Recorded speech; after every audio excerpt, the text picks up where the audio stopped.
In a broad sense, logic is about evaluating arguments. Arguments typically have premises and a conclusion. The idea is that if you accept the premises, the argument explains why you should accept the conclusion. Although in regular English there are many ways to present arguments, when we write down an argument, we'll write it down so that the premises are at the beginning and the conclusion is at the end. Here's a classic example. The three dots at the end mean therefore. So the example is, all humans are mortal. Socrates is human. Therefore, Socrates is mortal. Is this a good argument? You may want to pause the video and think about this for a moment.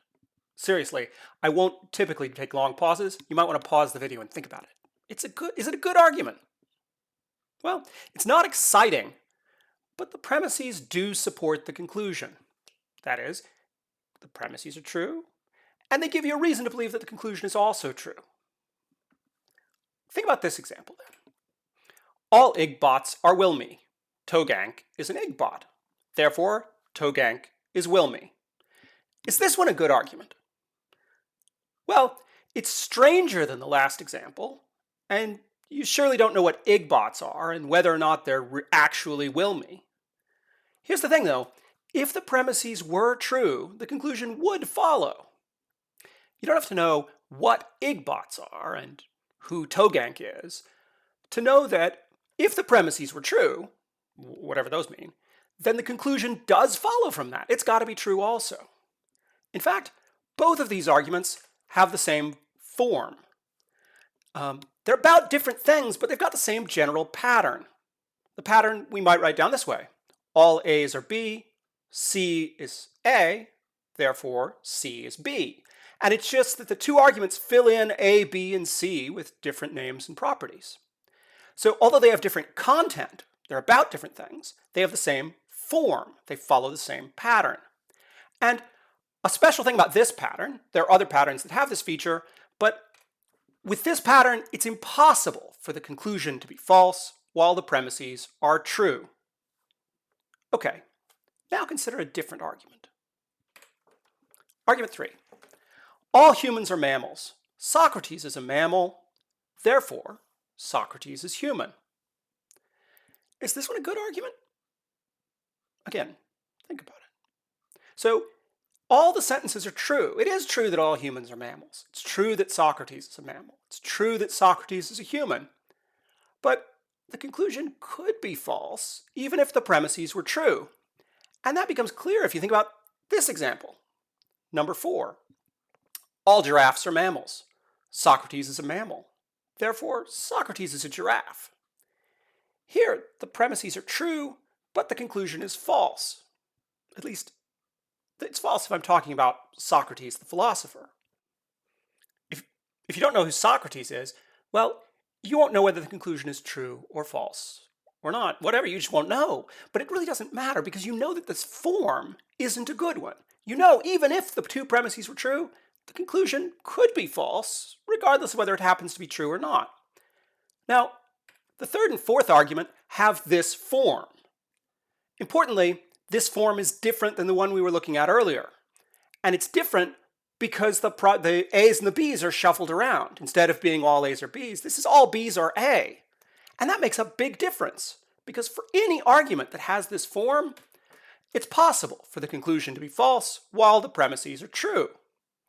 So these examples have highlighted two different kinds of form that arguments can have. And we'll introduce some vocabulary now.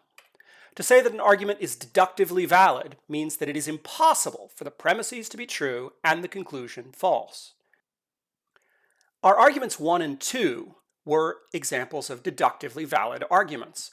And notice, it doesn't really matter whether the premises are actually true or false.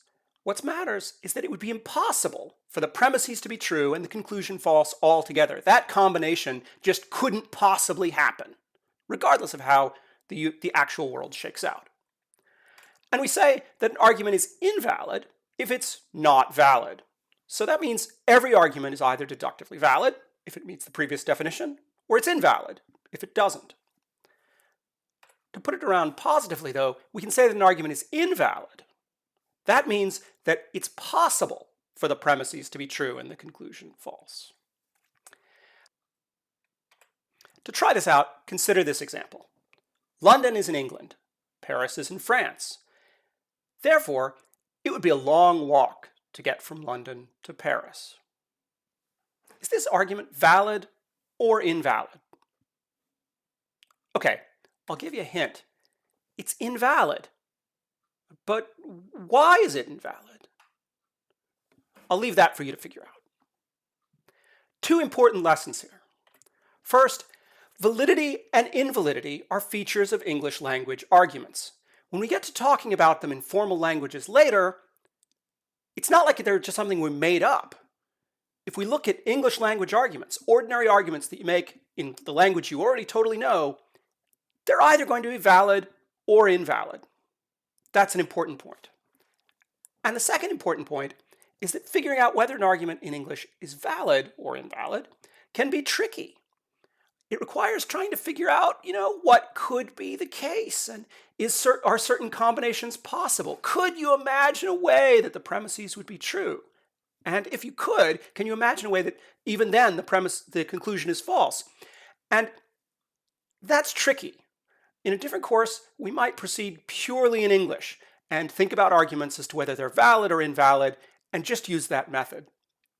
But in this course, what we'll do is we'll develop mathematical languages in which we can give a precise definition of validity. We can characterize arguments replacing English language words with letters and symbols, and we can define what it means for a certain collection of letters and symbols to be a valid argument. And the goal is to be able to translate slippery English language arguments, which are hard to evaluate, into formal arguments, which are easier to evaluate, and we'll develop various tools for evaluating the validity of the formal arguments. So that's what we've got coming in the course.